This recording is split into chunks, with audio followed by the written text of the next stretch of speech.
Welcome to the Autosportradio.com 2021 show. We are still coming to you from the Grant King Race Shops at 8155 Crawfordsville Road in Indianapolis. And I say, like I always say, if and when things open up, which they are starting to do, you need to come by here after the 500, of course, and take a tour. It's a working museum, quite a place to see. And today's program is being brought to you by Honda and Honda HPD, the Indianapolis Motor Speedway, the NTT IndyCar Series, the SVRA, McGilvery's Pub and Eatery and Speedway, and VP Insurance. If you have a fan that would like some memorabilia, I got just what you need. You got to go to the Indy500shop.com. If he doesn't have it, it doesn't exist. So check it out, the Indy500.com. Find something you're looking for. If you got a fan, you need something, he's got it. You have computer problems? Well, what you need to know now is that the A+ Affordable Computer now has an office located at 549 Fleming Street on West Washington. It's next to a dentist's office. It's almost on Washington, but they give them a Fleming Street address. If you got a problem, give him a call. See if he can help you. And if nothing else, he can make a house call. Number is 317-328-0766. And everybody's favorite doctor visit, the dentist, of course. So I could recommend the best, the Indy Dental Group. Indy 500 veteran Dr. Jack Miller and his wife, Dr. Liz Lewis, have a phenomenal practice. Need an appointment, get your teeth checked, I recommend highly. We go there. Number is 317-846-6125. And it is out. Paul Page. Hello. I'm Paul Page. It's race day in Indianapolis. The book is available right now. If you go out to the Speedway, it's in the gift shop in the museum. Get yourself a copy in this Thursday. Paul will be out, and if you find him, he'll sign the book for you. So check it out. Hello, I'm Paul Page. It's race day in Indianapolis. And the VP of SVRA Public Relations has the book out. It's called The Legend of the First Super Speedway. Spectacular book. I've read it. It is really good.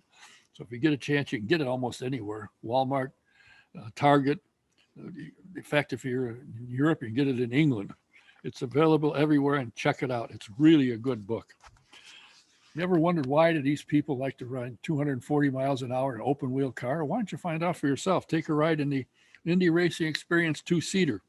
You can go online to indyracingexperience.com, find out where they're going to be and when. If you can make it, make yourself book a ride. And in the promo box, put DK1, you get a 50% discount. Or you can call Shonda at the office. The number is 317-243-7171. You know, when it's time to renew your insurance, even the state insurance commissioner says, take a check to make sure you're getting the best price. Do what we've all done. Go to VP Insurance. You'll find you get better coverage for less money. Mike Pardee will take care of you. Give him a call. Tell him what you need, and he'll help you. Number is 317-248-0070. That's VP Insurance, located at 5004 West 16th Street. And if you're becoming a Trans Am fan again, because it's back up and running and really doing very, very well, getting more cars, getting great competition. They just concluded their 2 weeks out in California. So go to svra.com and check the schedule, see where they're going to be running and when. And they also appear most of the time with the SVR vintage cars. So you want to take advantage of them being in an area you can get to and show and be there. And while you're there, you can subscribe to Speed Tour magazine. It's a fantastic publication, a lot of great stories, great pictures, tell you what's going on in the world of SVRA and Trans Am racing. If you have a vintage car, would like one, or you got a vintage car, you need it restored, the Grant King shops can help you on both ends. So give them a call, tell them what you have or what you need, and they'll help you out. The number is 317-820-3595. My guest today is a name that any race fan will recognize, although it's not him that you would recognize, it's his father. And I am speaking of my good friend, Mr. Rodger Ward Jr. And Rodger, welcome back to Indianapolis again, all the way from California with a stop in Texas. I got to tell you, man, it's so cool to be here, waking up, hearing those race cars go off early in the morning and cruising around. I ate at the MCL. There's a great big picture of Rathman and my dad. Too bad they have the picture as where Rathman is leading, but anyway, it's my very first time ever eating in that cafeteria in all the years that it's been there, and I lived there. But I love being there. We're gonna have to go down and do St. Elmo's and Shapiro's and just rocking around the clock, man. Loving Indianapolis. Um, it's obvious there was a connection to motorsports because of your father, but when you were a kid, was that something you aimed for? My dad's doing, I'm going to get involved. Well, it's pretty easy to say my daddy's a fireman, I'm going to be a fireman. And my dad being a midget racer, of course, he started driving midgets in 1946 after getting out of the Air Force.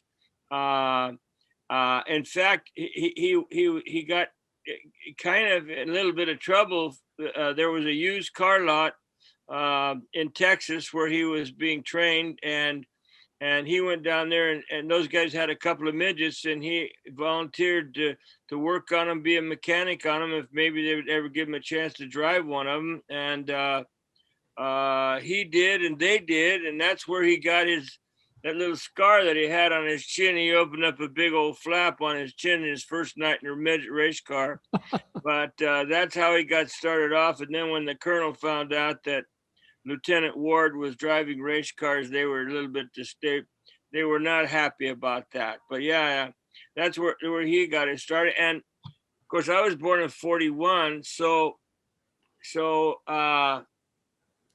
when he came home out of the military and was still driving race cars, one of my very first memories of my dad was somehow he managed to get burned all over. Second degree burns over a lot of his body. And I remember him laying on the couch in our apartment, which was over the garage behind where my grandmother and grandfather lived, his father and mother. I remember he wouldn't complain about the burns, but they gave him some medicine that he was allergic to. Boy, he complained about that a bunch.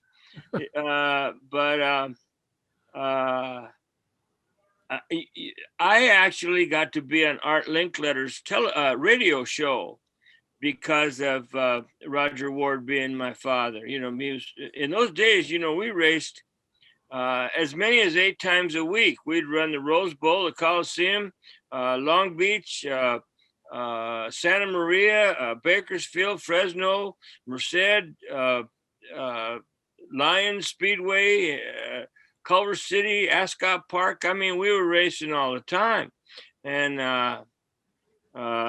living the life, man, having a great time. So yeah, I always, sure, what are you going to be when you grow up? Well, once in the 8th grade, I said I was going to be a physicist, but I spelled it with an F. I had no idea what I was talking about.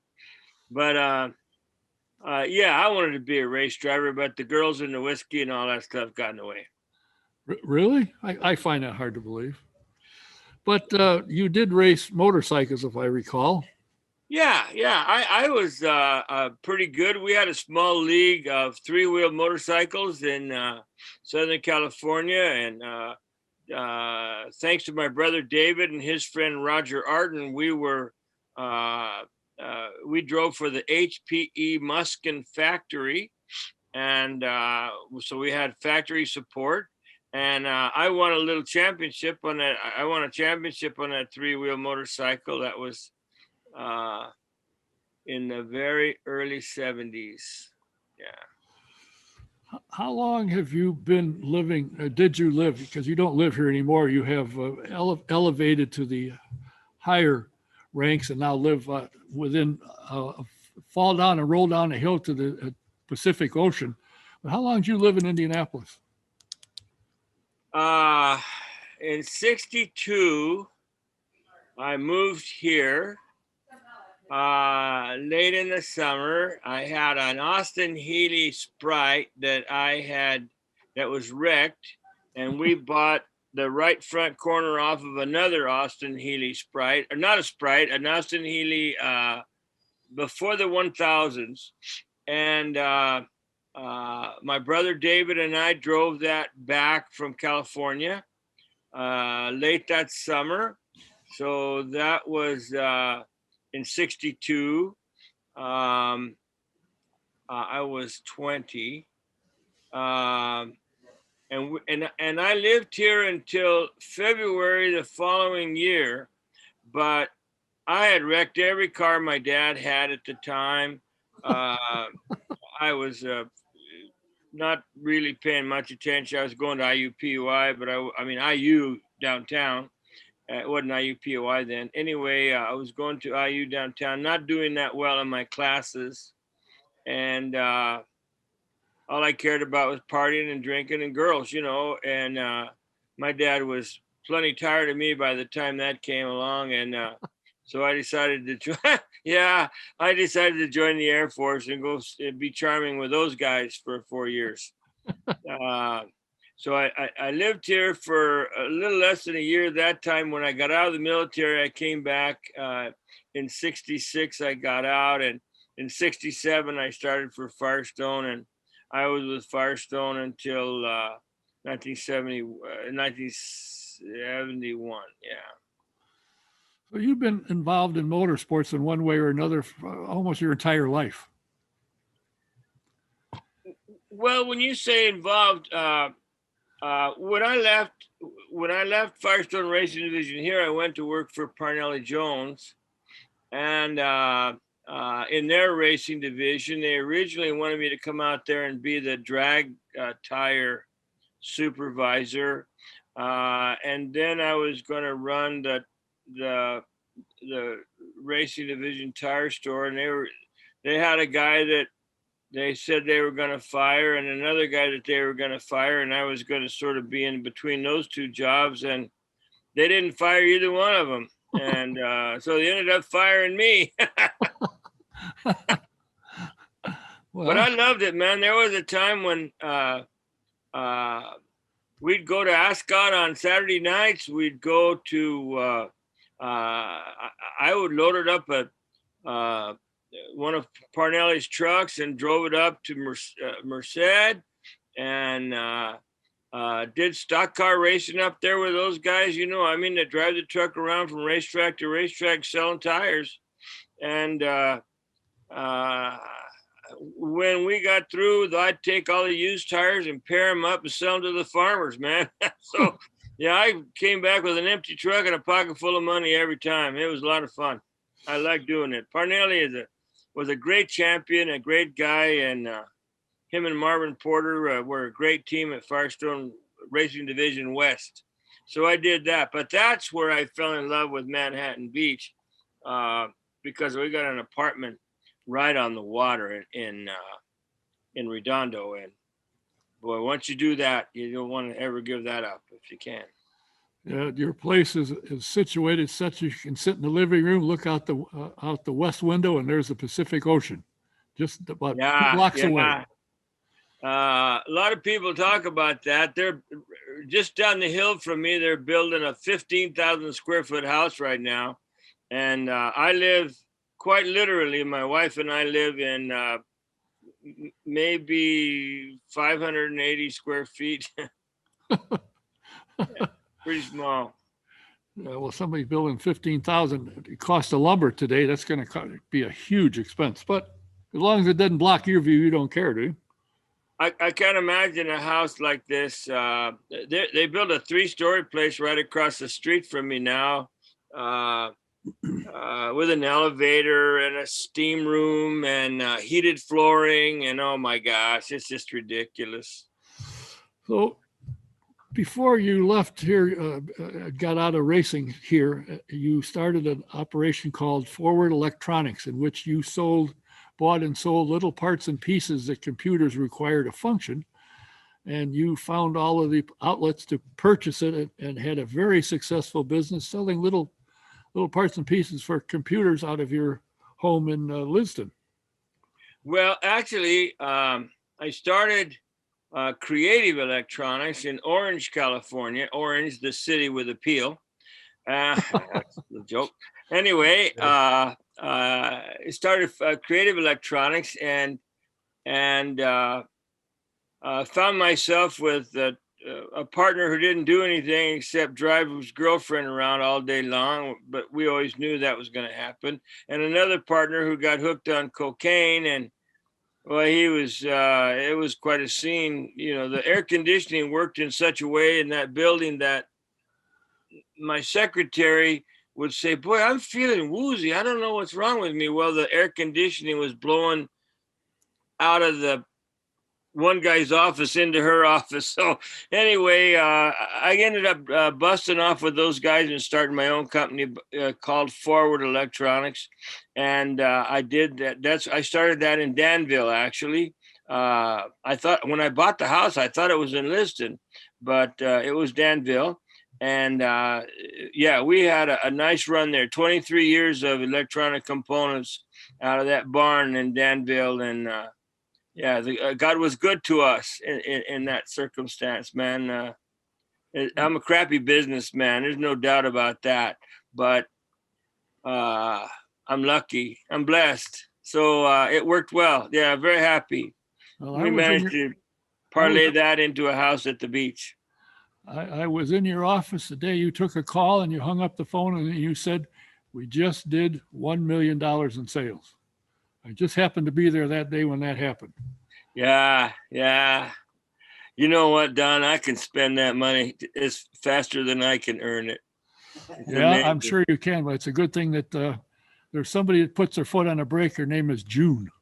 Oh, that's the moonbeam. Yeah, she's in charge of most things in my life. While you were out there, being the kind of guy you are, you became as I call it, a pastor, and eventually had two churches. They were small, but when you left, they were crowded.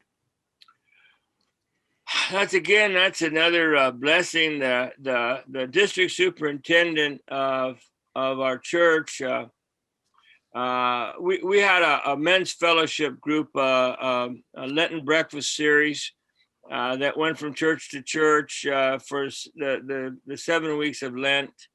And I would speak at, one of those.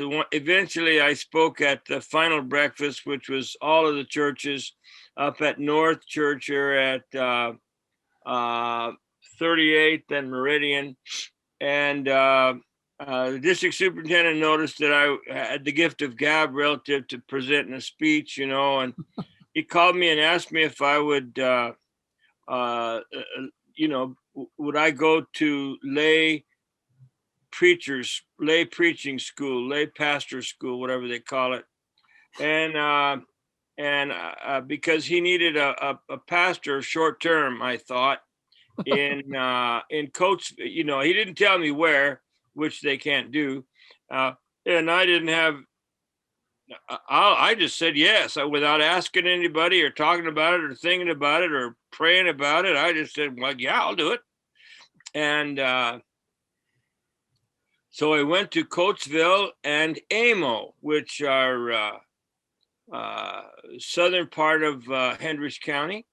And we were quite successful. I think there was like 16 people at Amo at my first Sunday and 8 people at Coatesville my first Sunday. And I would preach like at 9 o'clock and 9 and 10:30, maybe something like that. And a lot of it was again talking about being involved in auto racing. There's still a plaque up in the Coatesville church about Rodger Ward being there, and not me, but my dad. My dad would always come to church with me when he was in town. Man, he'd get his tie on and everything. It was pretty cool. Anyway. And I'm sure that a lot of people came because they were curious to know about Rodger Ward Jr., but not because of me, but because of the real Rodger Ward. And I'm not in your face. I believe there's a lot of latitude for people that love the Lord. You don't have to. I mean, a guy's smoking a cigarette. Well, that's a sin. Well, have a cigarette. Guy would have a cocktail. Heck, some of the people in my church bought me a bottle of Crown Royal and said the world's greatest pastor. So we just love the Lord and focused on doing good in the community, and with that focus, the churches grew like something. And then June wanted me to quit doing that and come back and worship with her in North Salem. And I was there for a couple of years, and she said, I'll be your choir director if you want to do it again. So I called the district superintendent, and they hired me right away. And we ended up in Montgomery County at Mace and New Ross, where the New Ross Steakhouse is. Yep. Oh, yeah. Mace is literally a white spot in the road, 5 miles east of Crawfordsville. But those churches were amazing. They grew by leaps and bounds, but most because we made it fun. We weren't browbeaters. We were fun loving. Loving God with our hearts, and we managed to do a lot of very successful things in those churches. I'm very proud of it. Very proud. Well, I went to the last service you had in New Ross, and from what I had heard, you had told me that you started with, we were standing in the back. There was no place to sit. Well, and we weren't the only ones standing back there either, I might add. The parking lot was full. I had to find some place in New Ross to park that I wouldn't get towed away. So you were very successful at that, and you've been successful, and you are a people person. And I got to say, your dad, I think maybe not the last time, but the next to last time I saw him at the Speedway in May, and he and I were walking, talking. A younger person stopped and wanted his autograph. So he was, of course, happy to do it, pose for a picture, and we're walking along. I said, "Are you surprised that people still recognize you?" He said, "Are you kidding?" Yes, absolutely. For Pete's sake, that they still know who I am. It's just, he said, it's thrilling. He really enjoyed it. And I had he and Rathman. Yeah, I had he and Jim Rathman one night on Autosport, and we were talking about their competition. They had some great races, and still are considered some of the greatest races in the history of the Speedway. And your dad finished second. I think probably the picture you saw. That's right. Yeah. Because he had to stop and get tires, because he had tire wearing out. And I said, well, geez, that had to upset. He said, what really upset me was Rathman knew I was faster. If he was a gentleman, he'd have let me pass him, because I should have won the race anyway. Yeah, that's true. My dad, towards the end of his life, people, I would run into people who might say, geez, your dad was always one of my favorites, or your dad was my favorite, or I never missed a race, and all of that other stuff. And people are honored were pleased to meet me, especially having exposed to so many people as a result of me, being a pastor. And I would call my dad and tell him, well, I met a guy and his name was this or that, and he remembered you and said that his Rodger Ward moment was when they were someplace at an Oldsmobile dealer, and da-da-da-da. And in fact, some of your guests, the guy that runs the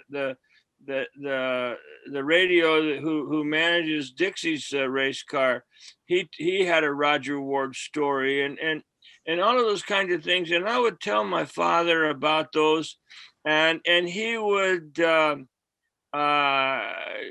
quite literally, he would blush. He was very humbled by the whole idea. He figured that the guy that changed the right front was, his job was the right front, my job is the steering wheel,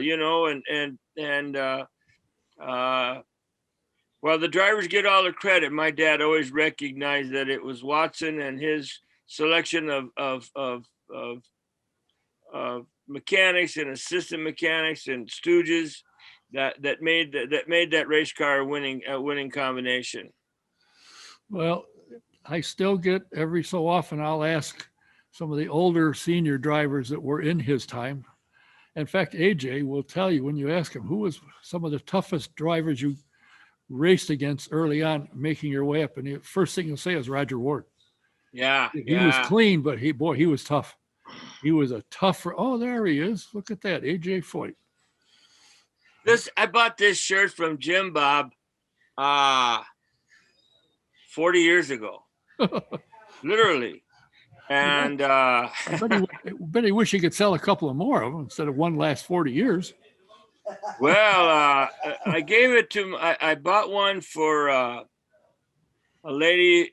In fact, it's so funny. This lady in Etiwanda, California, where I lived for quite a while. I had a little lemon ranch there. It's what I sold to buy the beach house. Anyway, this lady who had these huge boobs, I bought her an AJ Foyt shirt just like this one, and I got I don't remember, a Johnny Rutherford postcard or something like that, and signed it to Franny.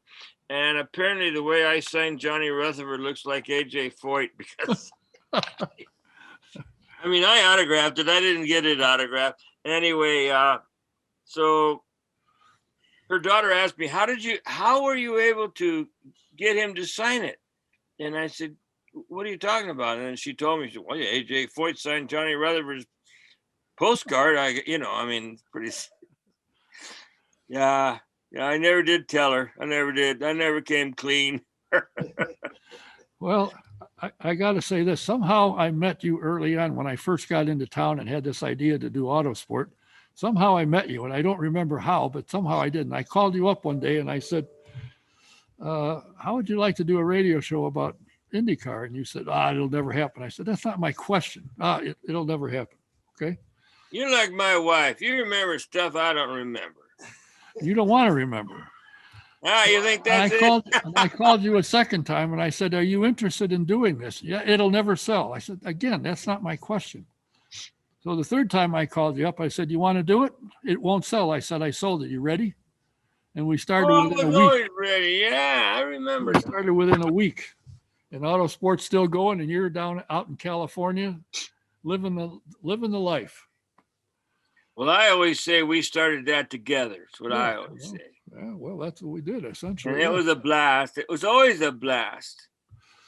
Well, I'll tell you what, I think your dad and I know your brother Rick, and I met your brother David. I went out there a few years back. I know he's passed away, and I'm sorry to see that happened to him. But I think your dad was very proud that he named you Rodger Ward, because you have stood up for him. You've talked for him. You've represented him extremely well. And I know, I've had the pleasure of knowing you for more than 30 years now, and you've done nothing that have ever noted that would have embarrassed your dad. You've represented the Ward name really well. And it goes without saying that he's up there looking down and said, that's my boy. Well, it's great.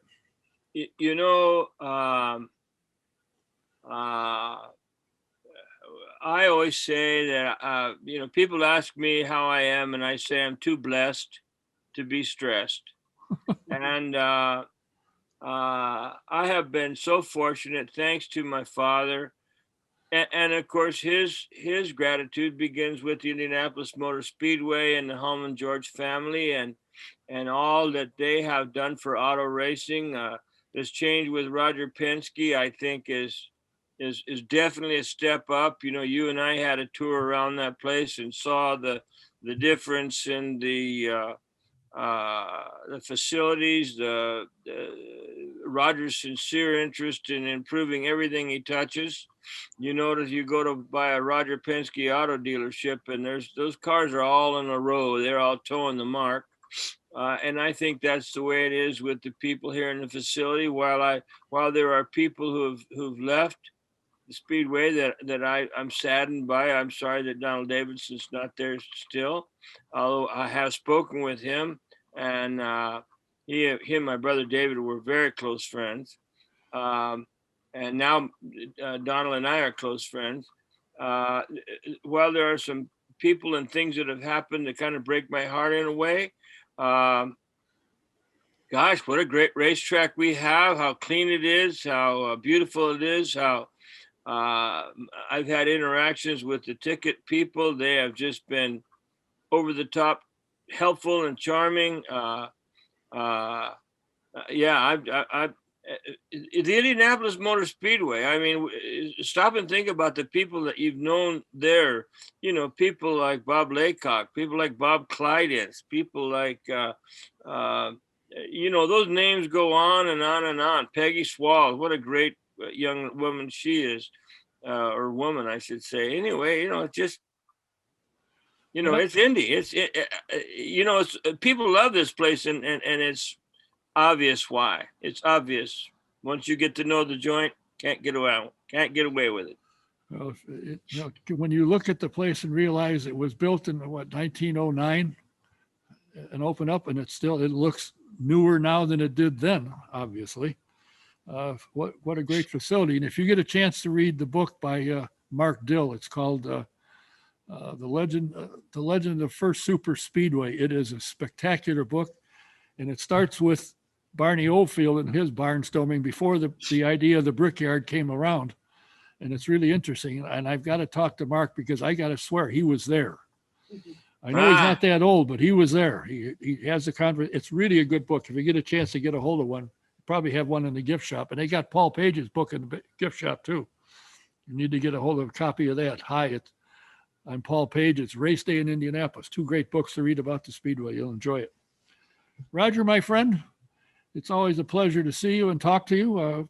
As nobody will know except when I tell them, we're going to have a meeting with Irma, talk about a plaque in honor of your father. Well, that's very interesting. Dr. Mark is a guy that obviously works hard, trying to